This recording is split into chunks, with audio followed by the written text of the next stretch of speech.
Hello welcome students. Last લેક્ચરમાં આપણે લોકો પ્રકીર્ણ સ્વાધ્યાય 1 એના ક્વેશ્ચન નંબર 1 અને 2 સોલ્વ કરી ગયા.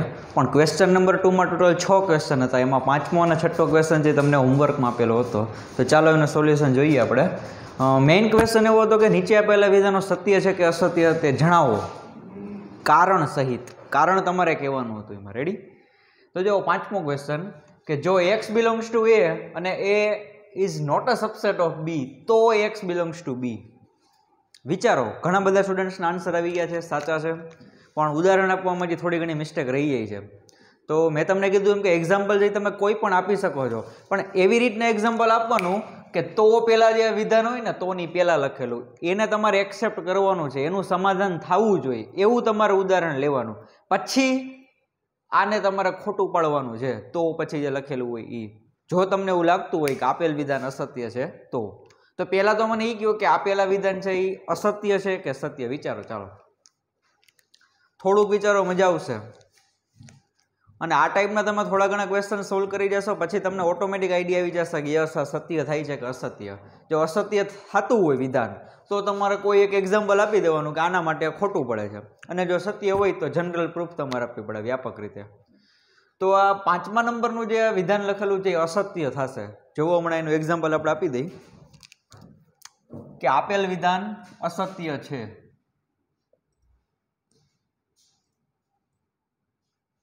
આપેલ વિધાન અસત્ય છે કારણ કે. હવે કેવી રીતે અમારે ગણ લેવાના છે? પહેલા તો જો આમાં કેટલા ગણની ડિસ્કશન છે ક્વેશ્ચનમાં. 3 ગણ છે કે 2 ગણ? ગણ 2 જ છે, આ a અને b. x છે એ તો કોઈક એકાદો સભ્ય હશે ગણનો. ઓકે, તો એ પહેલા તમને ખ્યાલ આવવો જોઈએ, એટલે એ પ્રમાણે તમને ધારણા કરવાની ખબર પડે કે કેટલા ગણ લેવાના છે, કેવી રીતે ગણ લેવા. તો મારે 2 ગણ લેવાના છે. એવી રીતને x બિલોંગ્સ ટુ a ભૂલી જાઓ, એ તો ગણ એનો કોઈક સભ્ય દર્શાવે છે x. પણ મારા માટે મેઇન આમાં શરત કઈ છે? મારે 2 ગણ ધારવા હોય તો મારે કોનું ધ્યાન રાખવું પડશે? કઈ શરતનું ધ્યાન રાખવું પડશે? તો ઈ શરત છે ને આવડિયા છે કે ગણ a ગણ b નો ઉપગણ થવો જોઈએ નહીં. એવી રીતે મારે a અને b ને સપોઝ કરવાના છે. તો ચાલો જોઈએ. આપેલ વિધાન અસત્ય છે કારણ કે હવે હું ગણની ધારણા કરું છું કે a બરાબર આપણે દર વખતે રાખીએ છીએ એવા કોઈક 1,2 રાખી દઈએ. એમાં ગણ તમે ગમે તે લઈ શકો છો. ઓકે, હવે ગણ b છે ને, ગણ b એનો ઉપગણ નથી, એવી રીતે મારે ગણ b લેવાનો થશે. b બરાબર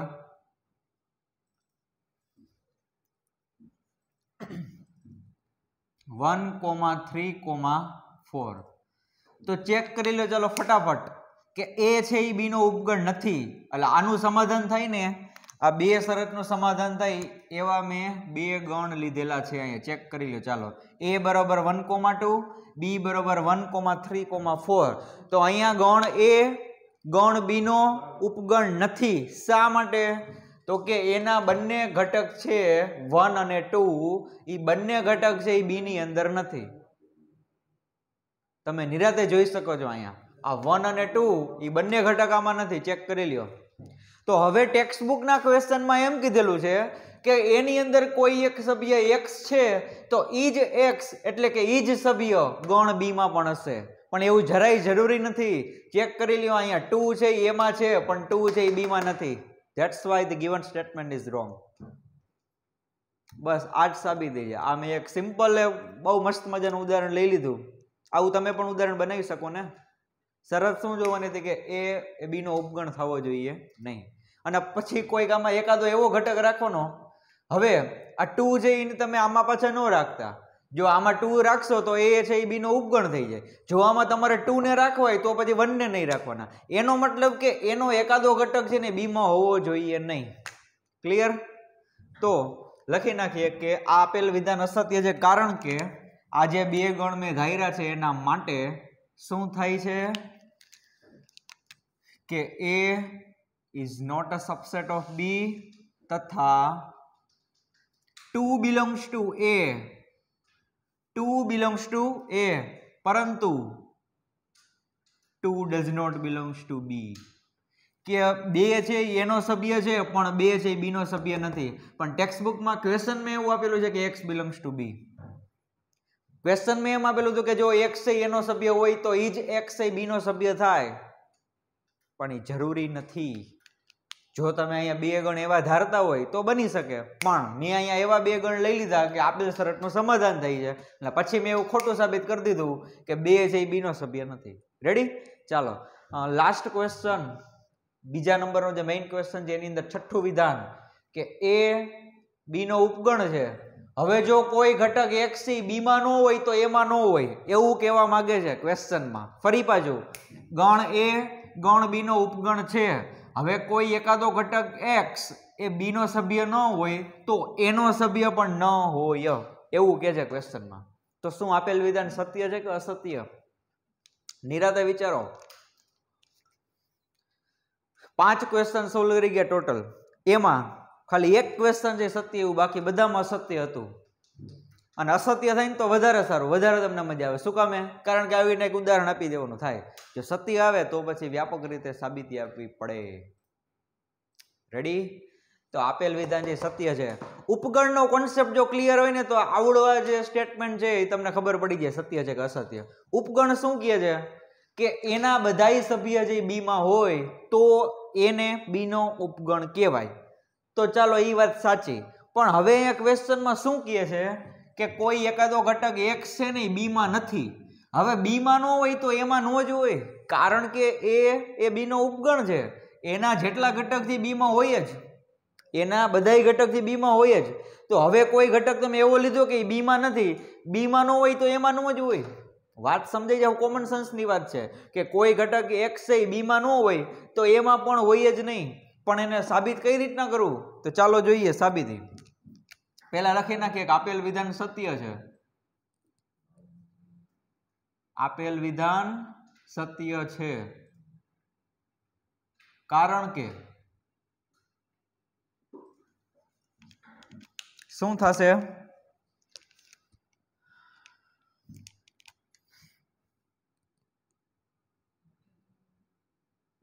આપણે x does not belongs to a સાબિત કરવું છે.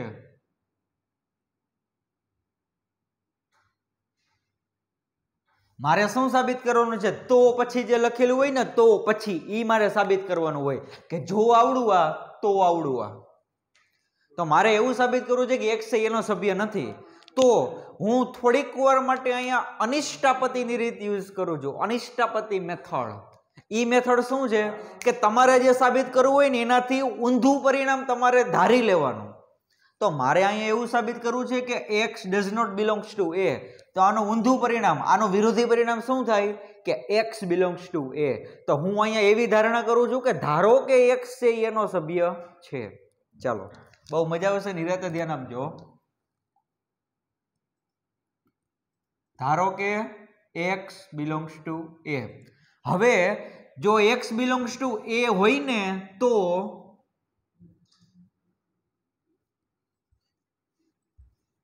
ધારો કે x belongs to a, તેથી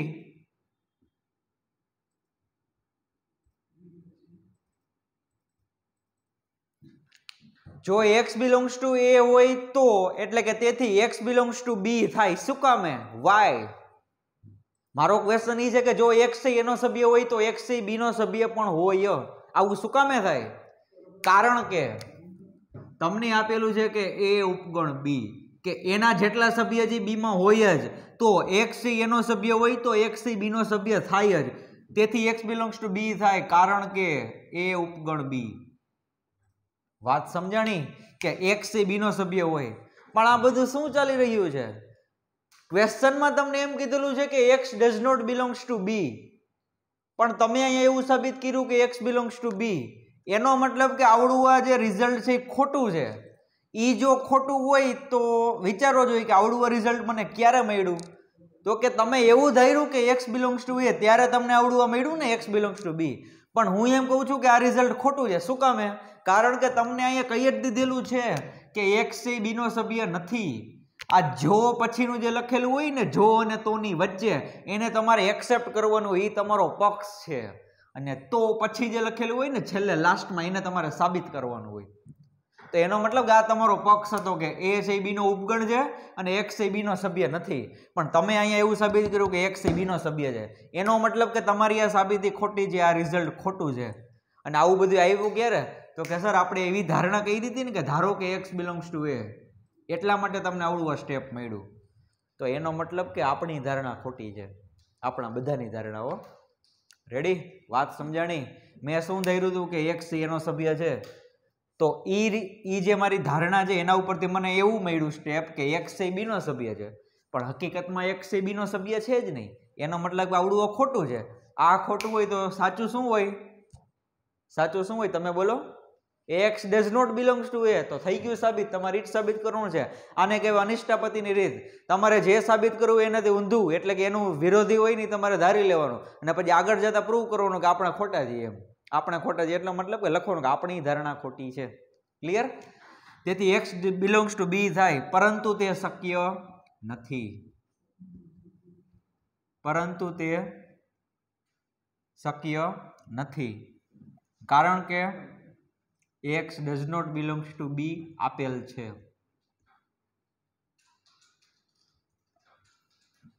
રેડી? પરંતુ તે શક્ય નથી કારણ કે x does not belongs to B આપેલ છે. આમ આપણી ધારણા ખોટી છે. આપણી ધારણા ખોટી છે. તેથી આપણે શું ધારણા કરી હતી કે એક્સ બિલોંગ્સ ટુ એ, ઈ જો ખોટું હોય તો એનો મતલબ કે સાચું શું હોય? તો કે ડઝ નોટ બિલોંગ્સ ટુ.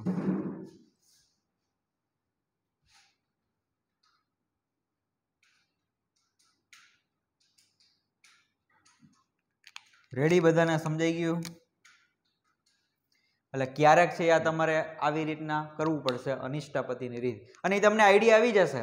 આમાં કોઈ એની બીજી કોઈ પ્રૂફ હોય જ નહીં. આમાં ગણ તો ધારવાનો જ નથી. એવું તો એ ખોટું કરતા જ નહીં કે એક ગણ ધારી લીધો ને એના માટે સાબિત કરી દીધું. શું કામે? કારણ કે આ વિધાન સત્ય છે, અને સત્ય ગમે ત્યારે તમારે સાબિત કરવું હોય, કોઈ પણ રિઝલ્ટ હોય કે કોઈ વિધાન હોય એને તમારે સાચું સાબિત કરવું હોય તો સાચું સાબિત છે ને ઉદાહરણથી ન થાય, આવીને વ્યાપક સાબિતી આપવી પડે. અસત્ય સાબિત કરવું હોય તો ચાલે કોઈ એક એક્ઝામ્પલ માટે. ક્લિયર? ચાલો તો આગળ વધીએ. જે કોઈને પણ આનું સોલ્યુશન નથી ખબર અથવા તો બાકી છે લખવાનું, એ લોકો તમે સ્ક્રીનશોટ લઈ લો, પછી આપણે આગળ વધીએ. ચાલો, ક્વેશ્ચન નંબર 3. મેં તમને કીધું હતું કે આજના લેક્ચરમાં જે આપણે બધા સમ્સ છે એના બધા સાબિત કરવાના સમ છે, પ્રૂવ કરવાના છે બધા જ રિઝલ્ટ, અને એના માટે આખા ચેપ્ટરનો કોન્સેપ્ટ છે ક્લિયર જોશે. બધા જ ગણ, તફાવત ગણ, ઉપગણ, સમિત તફાવત ગણ, યોગ ક્રિયા, છેદ ક્રિયા,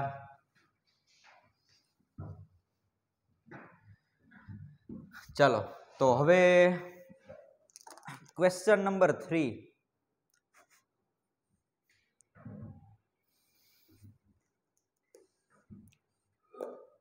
ક્વેશ્ચન એવો આપેલો છે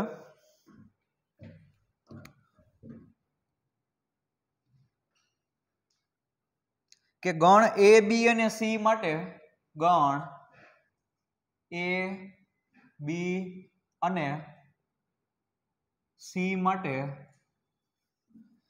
એ યોગ બી ઇઝ ઇક્વલ ટુ એ યોગ સી. એ યોગ બી ઇઝ ઇક્વલ ટુ એ યોગ સી, અને એ છેદ બી ઇઝ ઇક્વલ ટુ એ છેદ સી, અને એ છેદ બી ઇઝ ઇક્વલ ટુ એ છેદ સી. સી છે કેપિટલ રાખું છું. છે સાબિત કરો કે, સાબિત કરો કે બી બરાબર સી. રિઝલ્ટ જે તમારે સાબિત કરવાનું છે તો સાવ ઈઝી છે, બી બરાબર સી.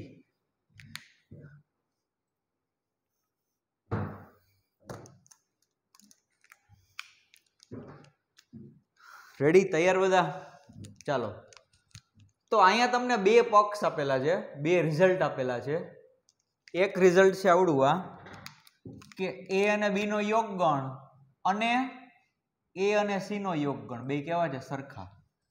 અને a છેદ b is equal two a છેદ c. આને તમારે ધારી લેવાનું છે, આ તમારું પક્ષ છે. તમારે સાબિત ખાલી આટલું કરવાનું છે કે b બરાબર c. b બરાબર c. હવે વિચારો કે અહીંયા મારે b અને c ને સમાન સાબિત કરવો છે, ઇક્વલ સેટ. તો ગણમાં મેં તમને દર વખતે તમને કહું છું કે ગમે ત્યારે તમારે બે ગણને સરખા સાબિત કરવા હોય, સમાન ગણ, ત્યારે તમારે લોકોએ બંને ગણ છે ને એકબીજાના ઉપગણ જેવું સાબિત કરી દેવાનું.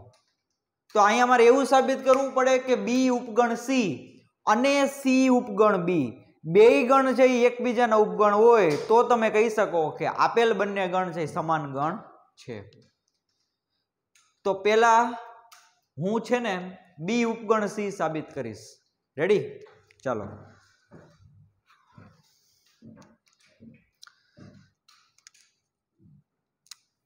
તો ચાલો જો અહીંયા ધ્યાન આપે છે બધા. ફોર એવરી એક્સ, ઉપગણ સાબિત કરવા માટે તમને ખબર છે તમારે એક્સ છે એનું સ્ટાર્ટિંગ ક્યાંથી કરવાનું કે એક્સ છે એ બી નો સભ્ય છે અને તમારો એન્ડ છે એ ક્યાં આવવો જોઈએ કે એક્સ છે એ સી નો સભ્ય છે. અને આવું બધા જ એક્સ માટે થવું જોઈએ. ફોર એવરી લખવાનું ભૂલાય નહીં કે એક્સ બી ના જેટલા જ ઘટક છે એક્સ એ બધા જ ઘટક એક્સ છે સી ના પણ સભ્ય છે, તો તમે કહી શકો કે બી ઉપગણ સી. તો ચાલો for every x, x belongs to B. હવે શું કરવું? સાબિત કરવાના દાખલાની આ જ મજા છે. તમારે વિચારવું પડશે કાંઈક, એક એક સ્ટેપ એવું હશે કે જેમાં તમારે કંઈક વિચારવાનું થશે. મને એટલી ખબર પડી કે એક્સ છે એને મેં બી નો સભ્ય લઈ લીધો અને આવું બધા એક્સ માટે મારે કંઈક સાબિત કરવાનું છે, પણ હવે આમ આગળ કરવું શું? તો હવે વિચારો કે જો એક્સ છે ની બી નો સભ્ય હોય ને તો એ અને બી ના યોગગણમાં આવે. કારણ કે યોગગણનો મતલબ જ એ થયો, હું આમ લખું કે એ યોગ બી, આનો મતલબ શું થાય? આમાં જેટલા પણ એક્સ હશે એક્સ એ કાં તો એમાં હશે અથવા તો કેમાં હશે? બી માં. બંનેમાં પણ હોઈ શકે, ના નથી, પણ ગેરંટેડ આ જે ઘટક એક્સ છે એનો સભ્ય હશે અથવા તો બી નો સભ્ય હશે. બે માંથી એકાદાનો તો હોય જ. તો હું એમ કહું છું કે એક્સ એ બી નો સભ્ય હોય ને તો એ યોગ બી નો સભ્ય થાય અને થાય. કારણ કે યોગગણમાં જે ઘટક હશે એ બધે કેવા ઘટક હશે? તમે ગણ એ માંથી પણ એ ઘટક લેવાના છો અને ગણ બી માંથી પણ લેવાના છો. આ પ્રકારનો સ્ટેપ છે ઓલરેડી આપણે સ્ટડી કરી ગયા. હવે કદાચ હું અહીંયા એક્સ બિલોંગ્સ ટુ એ રાખું તોય ચાલે, પણ મારે અહીંયા એ રાખવાનું નથી. શું કામે? મારે સાબિત કરવું છે બી ઉપગણ સી. પણ હું તમને એમ કહું છું કે એક્સ એ બી નો સભ્ય હોય તો એ યોગ બી નો સભ્ય હોય જ. આ યાદ રાખી લ્યો, ગોખવાની કોઈ વસ્તુ નથી, સમજજો. પણ હવે અમુક કંઈક વસ્તુ યાદ રાખવી પડે ને. સાબિતી જ્યારે દર વખતે મારે કેટલું નિરાતે સમજાવવાનું ન હોય કે ભાઈ એ યોગ બી નો મતલબ આવો થાય. તો x belongs to b, that implies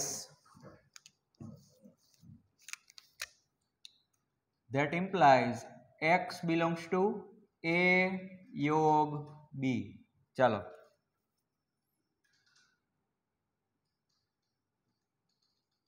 ready? આ સ્ટેપ સમજાઈ ગયું બધાને કે બી નો સભ્ય હોય તો એ યોગ બી નો સભ્ય હોય જ. પણ હવે થોડુંક સ્માર્ટલી વર્ક કરો. મારે સાબિત કરવું છે કે બી ઉપગણ સી. તો અહીંયા જે અત્યારે હું ડિસ્કશન કરું છું એમાં ક્યાંય સી તો હજી આવ્યો જ નથી. સી ની મારે એન્ટ્રી કરાવવી પડશે. આમાં ગમે ત્યાંથી સી છે એમાં ઇન્ટ્રોડ્યુસ થવો જોઈએ. તો આ તમને જે રિઝલ્ટ આપ્યા છે પક્ષમાં એને કઈ એમને નથી આપ્યા બેસાડવા માટે, એનો હવે અહીંયા યુઝ કરવાનો છે કે એ યોગ બી બરોબર શું લખી શકાય? એ યોગ સી. તો અહીંયા એ યોગ બી ની જગ્યાએ હું લખી નાખું છું એ યોગ C. x belongs to a યોગ સી. કારણ કે હું લખી નાખું છું કે એ યોગ બી બરાબર એ યોગ સી આપેલું છે.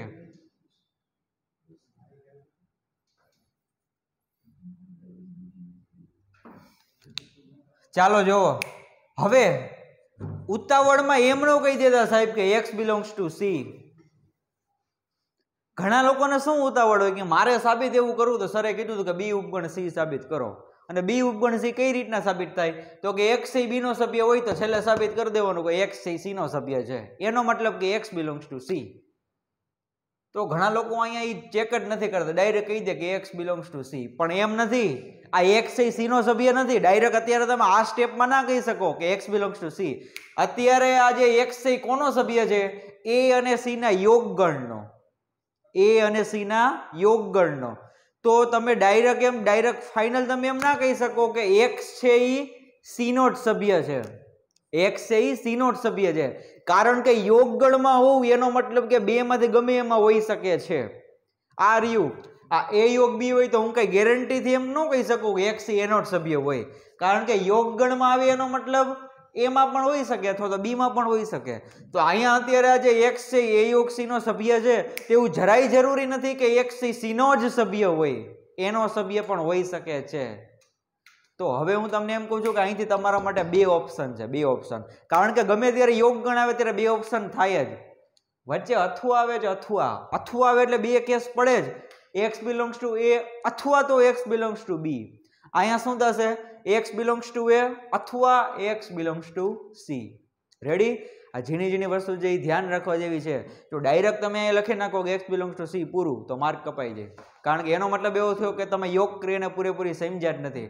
હજી કહું છું કે ગણ ચેપ્ટર જઈ તમે દાખલા ગણવા બેસો, તમને 2-3 ગણ આપી દીધા હોય ને યોગ ક્રિયા ગોતો, છેદ ક્રિયા ગોતો, તફાવત ગણ ગોતો, એલા એ તો ઈઝી છે. 8મા 9મા ના પ્રાઇમરી સ્ટુડન્ટ હોય ને એને યોગ ગણ છેદ ગણ ગોતતો તો આવડતું જ હોય. પણ હવે આજ બધા સાચા સમજે. આજ તમારું 11th સાયન્સ છે આખું. કઈ રીતના તમે સાબિત કરો છો. Okay, ready? તો જો હવે હું શું લખું છું કે that implies x belongs to a અથવા x બિલોંગ્સ ટુ c. કે x એમાં હશે અથવા તો x c માં હશે. તો હવે અહીંયા તમારા માટે બે ઓપ્શન છે. તમારા 1 by 1 બે માટે સાબિત કરવાનું છે. જો મારું સ્ટાર્ટિંગ તો આવડવું જ હતું હોય, x બિલોંગ્સ ટુ b. એમાં બે કેસ પડ્યા કે કાં તો એનો સભ્ય હશે અથવા તો c નો સભ્ય હશે. કાં તો એનો સભ્ય હશે અથવા તો c નો સભ્ય હશે. તો હવે હું કેસ 1 ડિસ્કસ કરીએ. આપણે અહીં લખું છું કે કેસ 1 કે જો x બિલોંગ્સ ટુ a તો આવડો કેસ હું ડિસ્કસ કરું છું પેલા x બિલોંગ્સ ટુ a વાળો. ઓકે, તો હવે વિચારો કે મારું સ્ટાર્ટિંગ શું હતું એ ફરી પાછું તમારે લખવું પડશે કે for every x belongs to b that implies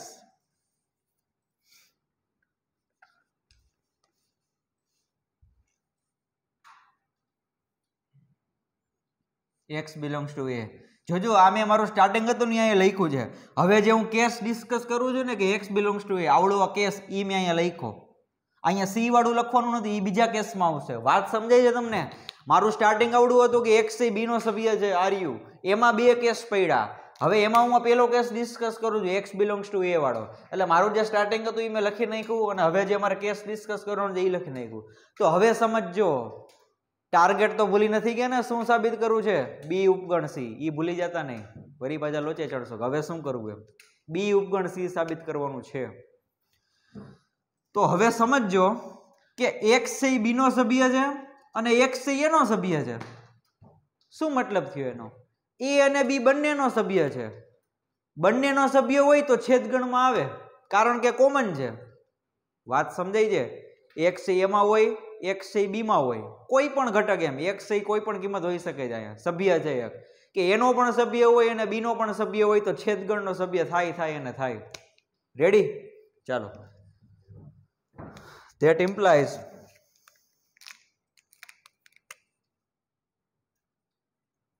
x belongs to a છેદ b.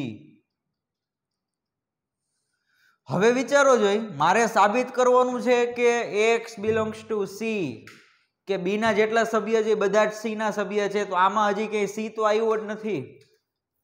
તમે કહેશો કે c આ રહ્યો, પણ એ તો બીજો કેસ છે.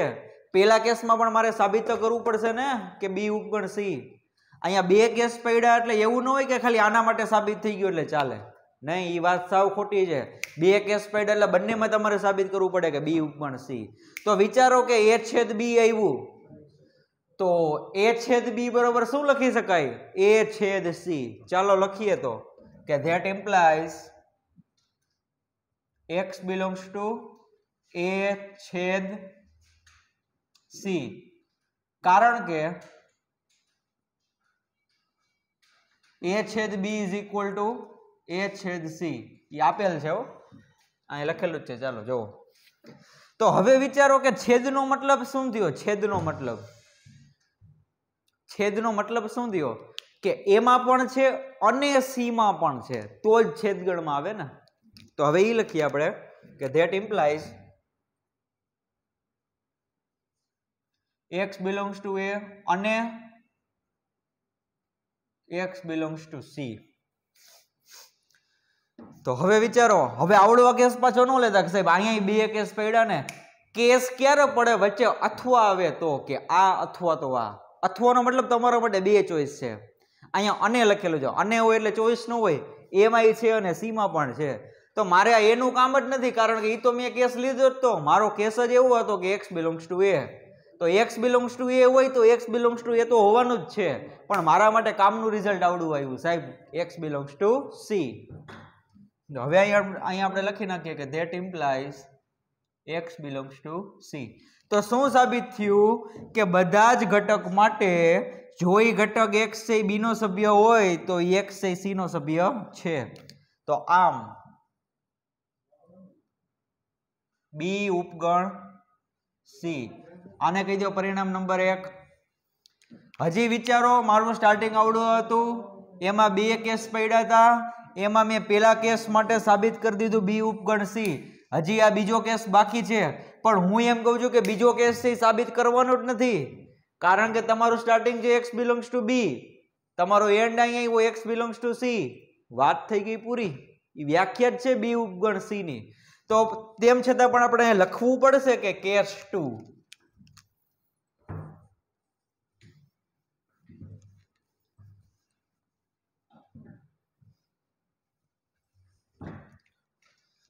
ચાલો જુઓ કેસ 2.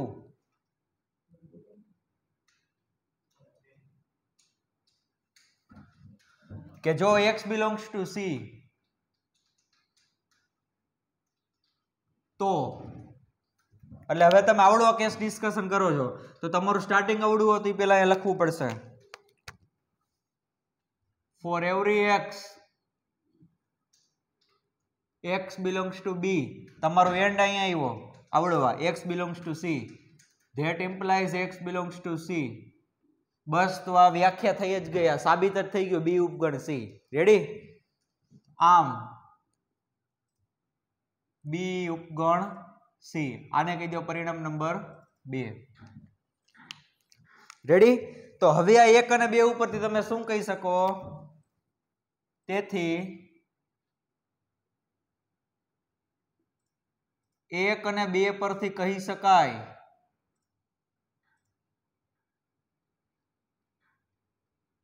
કે b ઉપગણ c. આને કહી દો પરિણામ નંબર 3. શું દાખલો પૂરો થઈ ગયો? નહીં, જરાય નહીં. તમારે શું સાબિત કરવું હતું? b બરાબર c. તો હજી મેં એક જ સાઈડ પ્રૂવ કરી છે કે b ઉપગણ c. હજી આનું ઊંધું, આનું રિવર્સ તો બાકી છે. હજી c ઉપગણ b એ તમારે સાબિત કરવાનું રહેશે હોમવર્કમાં. સમજાણી વાત? એટલે હું એ લખતો નથી હોમવર્ક, પણ તમને એટલી ખબર પડી છે કે હજી મારું જે ડિઝાયર્ડ રિઝલ્ટ છે, મારે જે સાબિત કરવાનું હતું એ જે પૂરું આવ્યું નથી. જો અહીંયા ખાલી જેટલું જ સાબિત થયું છે કે b ઉપગણ c. તો હવે તમારે c ઉપગણ b સાબિત કરવું હોય, તમને જસ્ટ આઈડિયા આપી દો. હવે મારો ટાર્ગેટ આવડો છે કે મારે c ઉપગણ b સાબિત કરવું છે. c ઉપગણ b સાબિત કરવું છે. રેડી? તો અમારે શું કરવું પડશે? આવી રીતના મારું સ્ટાર્ટિંગ થાય કે for every x belongs to c, કે x માં જેટલા સભ્ય છે એ બધા જ સભ્ય કેમાં હોવા જોઈએ? x જે છે એ c નો સભ્ય છે, તો એ જે x છે કોનો સભ્ય થવો જોઈએ? b નો. એટલે એનો મતલબ કે મારો એન્ડ છે એ ક્યાં હોવો જોઈએ? x belongs to b પાસે. આમાં પણ આગળ જતા બે કેસ પડશે. અહીંયા કેમ અથું આવ્યો હતો તો બે કેસ પડ્યા હતા ને, એમ આમાં પણ આગળ જતા બે કેસ આવશે, અને બંને કેસ માટે તમારે આવું સાબિત કરવું પડશે c ઉપગણ b. આ રહ્યું જો મારા બે કેસ છે, એક આ કેસ 1 એમાં મેં સાબિત કર્યું, આ કેસ 2 એમાં પણ સાબિત કર્યું. પછી બંને પરિણામને ભેગા કરીને મેં ફાઇનલ એમ કીધું કે b is a subset of c. એવી જ રીતના તમારે સાબિત કરવાનું છે C is a subset of B. Final તમે જ્યારે આવું સાબિત કરો એને પણ પરિણામ આપી દેજો, નંબર જે આવતો હોય તે કન્ટિન્યુ. પછી આ પરિણામ 3 અને તમને જે પરિણામ મળ્યો એ નંબર એ બેને ભેગા કરીને કમ્બાઈન કરો એટલે ફાઇનલ શું કહી શકો તમે? B બરાબર C. સમજાણી વાત? તો મેં તમને કીધું એમ કે બહુ મસ્ત મજાના દાખલા છે, થોડુંક વિચારજો અને આમાં એક એક વસ્તુ ડેપ્થમાં જવાની છે. અથવાનો મતલબ શું થાય, અનેનો મતલબ શું થાય, કોઈ પણ વસ્તુ જ્યારે કટ થવી જોઈએ નહીં એમાં. ક્લિયર? તો આજનું જે સોલ્યુશન છે C ઉપગણ B એને તમે મને સેન્ડ કરી દેજો. નો થાય તો મને કહેજો, તો નેક્સ્ટ લેક્ચરમાં જે હું તમને સાબિત કરી દઈશ C ઉપગણ B. ચાલો આનો સ્ક્રીનશોટ લઈ લો તમે લોકો, પછી આગળ વધીએ.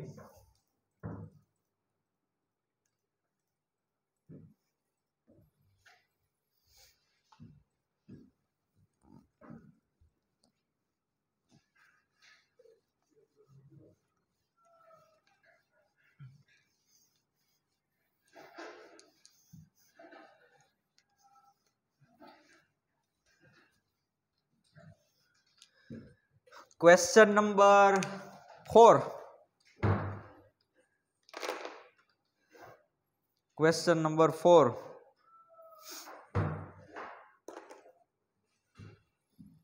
સાબિત કરો કે નીચે આપેલી ચારેય શરતો સમકક્ષ છે.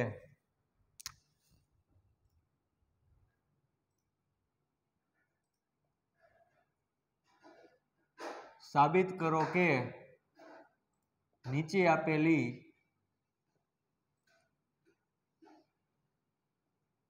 ચારેય શરતો સમકક્ષ છે.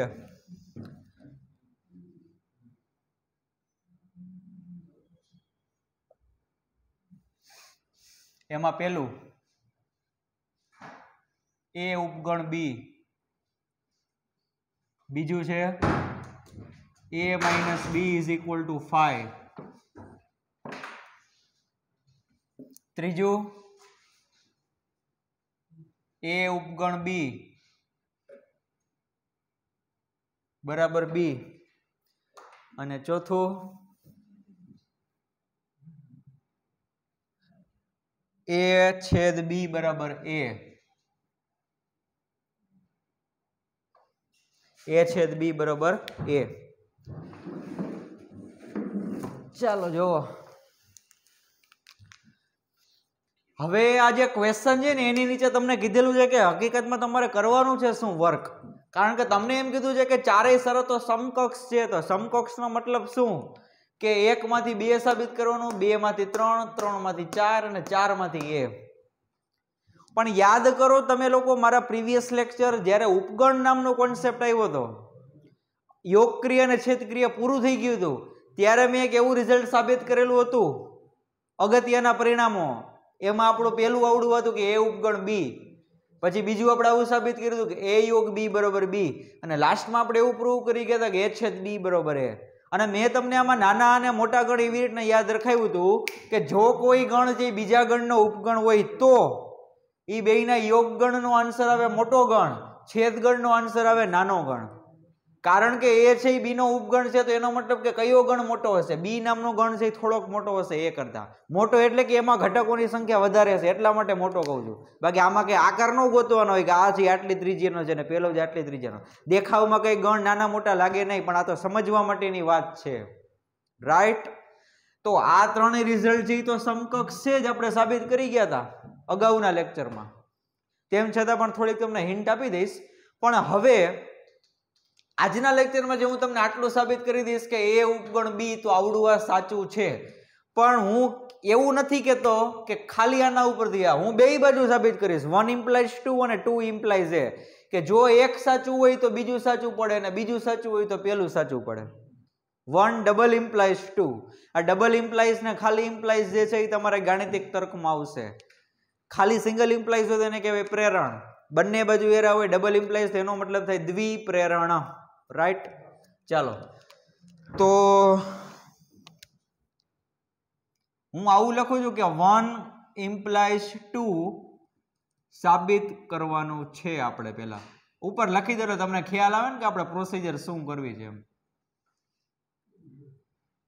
1 ઇમ્પ્લાઇઝ 2 સાબિત કરવાનું છે કે જો a છે એ b નો ઉપગણ હોય તો a માંથી તમે ગણ b ને બાદ કરો તો ખાલી ગણ આન્સર આવે.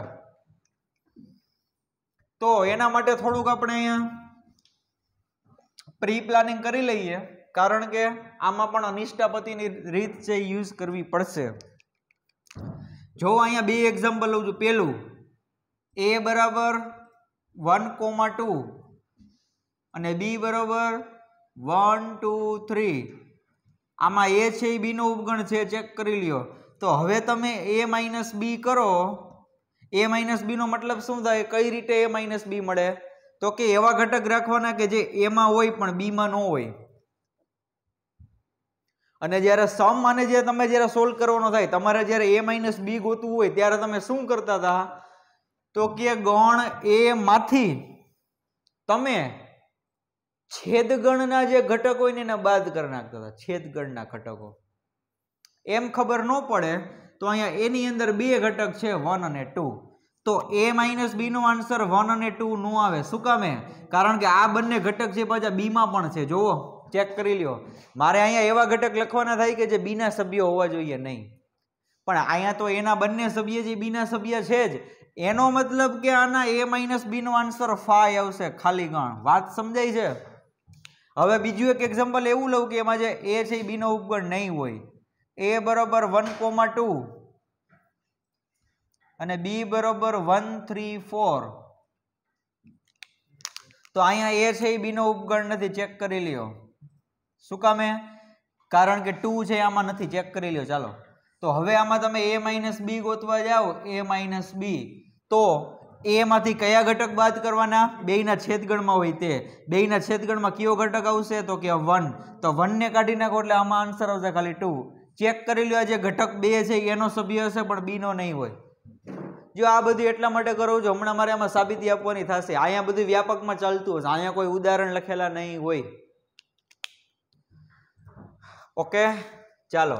તો 1 ઇમ્પ્લાઇઝ 2 સાબિત કરવાનું છે. તો કઈ રીતના કરશું? ચાલો, a ઉપગણ b તો આપેલ જ છે.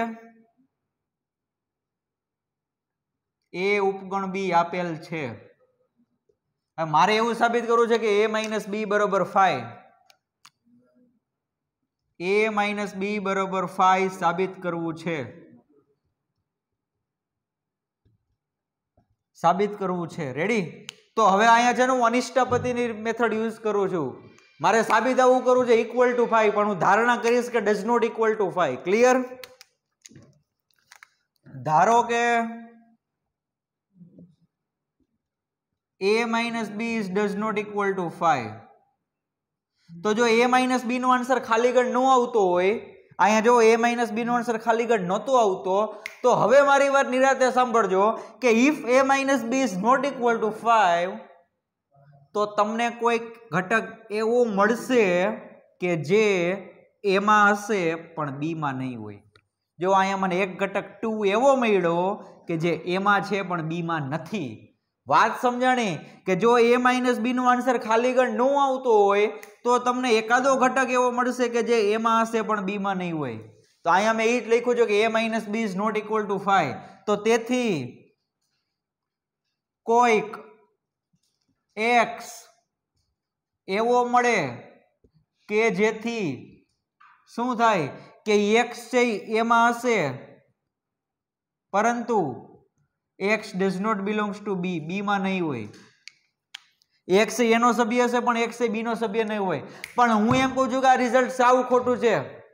તમારા પક્ષને ધ્યાનમાં રાખીને, કારણ કે તમારો પક્ષ એવો છે કે a ઉપગણ b આપેલ છે. જો તમે એક્સેપ્ટ કરી લીધું કે આવડું સાચું છે, a ઉપગણ b.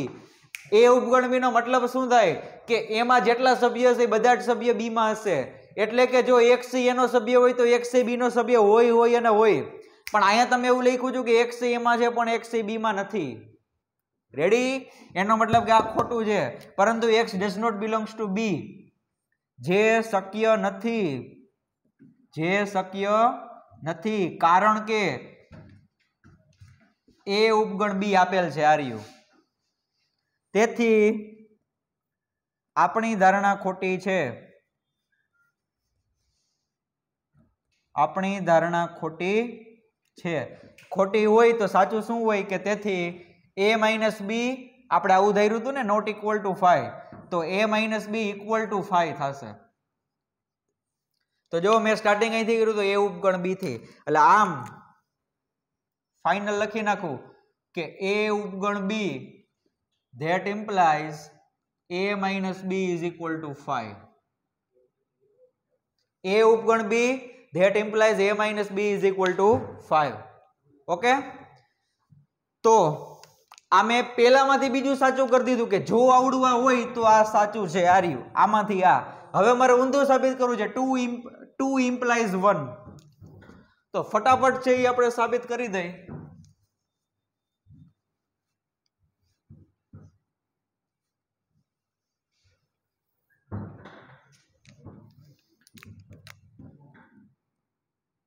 ટુ implies 1 સાબિત કરવાનું છે.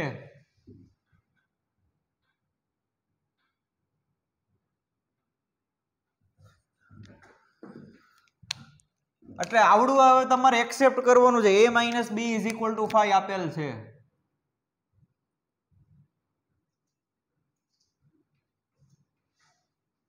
તમારે સાબિત કરવાનું છે a ઉપગણ b. ચલો a ઉપગણ b સાબિત કરવું હોય તો શું કરવું પડે કે જો x એ એનો સભ્ય હોય તો x એ b નો સભ્ય પણ હોય. a minus B is equal to 5 આપેલ છે તેથી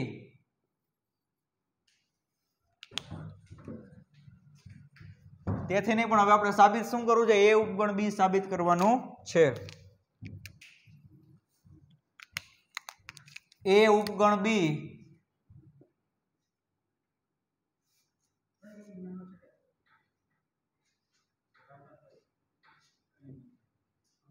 સાબિત કરવું છે. ચાલો a ઉપગણ b સાબિત કરો. ચેક કરી લ્યો તમને શું આપેલું છે a માઇનસ બી બરોબર 5. તો જો અહીંયા મને a માઇનસ બી બરોબર 5 આન્સર મળ્યો હતો પણ આ ક્યારે મળ્યો હતો તો કે મેં એવું ઉદાહરણ લીધું હતું કે જ્યાં a માઇનસ બી a છે b નો શું હોય ઉપગણ. તો ગણતરી દાખલા છે જે તમને સમજાઈ તો ગયું જ છે સાહેબ કે a માઇનસ બી નો આન્સર 5 આવે તો a ઉપગણ b હોય જ. આ રહ્યું તમારી સામે ઉદાહરણ છે.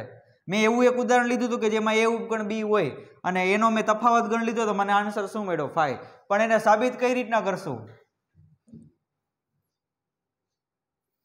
તો આપણે એવું સાબિત કરીએ ચાલો કે ધારો કે કોઈક x એવો મળે છે કે જેથી x belongs to a પરંતુ x does not belongs to b. x એમાં છે પણ b માં નથી પણ આ સાચું નથી. શું કામે પરંતુ x does not belongs to b જે શક્ય નથી. અથવા તો એમ કહી શકાય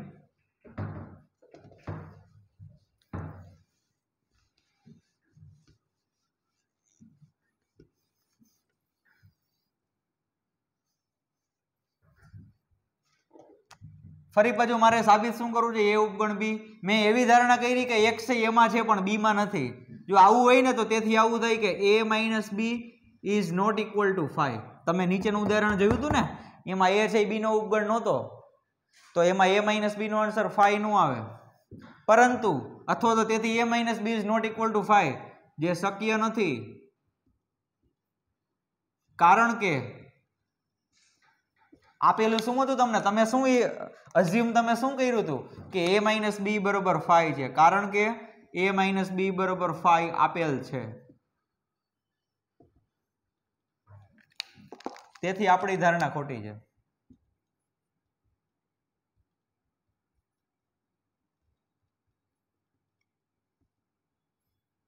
અને તેથી જો x belongs to a that implies x belongs to b. મેં એમ લખ્યું હતું ને કે x એમાં છે પરંતુ b માં નથી. તો હવે હું એમ કહું છું કે આ ખોટું છે એનો મતલબ કે એમાં હોય તો b માં પણ હોય એટલે કે જો x belongs to a that implies x belongs to b અને તેથી શું સાબિત થાય a ઉપગણ b. તો કહી શકાય કે આમ a minus b બરોબર 5 that implies a ઉપગણ b. તેથી 1 ડબલ ઇમ્પ્લાઇઝ કરું છું અહીંયા, ડબલ ઇમ્પ્લાઇઝ નો મતલબ એવો થયો કે જો એક હોય તો બે સાચું છે ને બે હોય તો એક સાચું છે. મેં બંને બાજુ પ્રૂવ કરી દીધું. અહીંયા કર્યું મેં શું સાબિત કર્યું? અહીંયા લખેલું જ છે કે તેથી 1 implies 2 આર યુ એ ઉપગણ બી હોય તો આ સાચું છે, આપણે સાબિત કરી દીધું. 1 implies 2 અને અહીંયા સાબિત કર્યું આપણે 2 implies 1. ઓકે, તો 1 ડબલ implies 2. તો ચાલો હવે નેક્સ્ટ લેક્ચરમાં જ્યારે પાછા મળીએ ત્યારે પહેલા ઉપરથી ત્રીજું અને પહેલા ઉપરથી ચોથું આપણે સાબિત કરીશું. તો મળીએ નેક્સ્ટ લેક્ચરમાં. Thank you.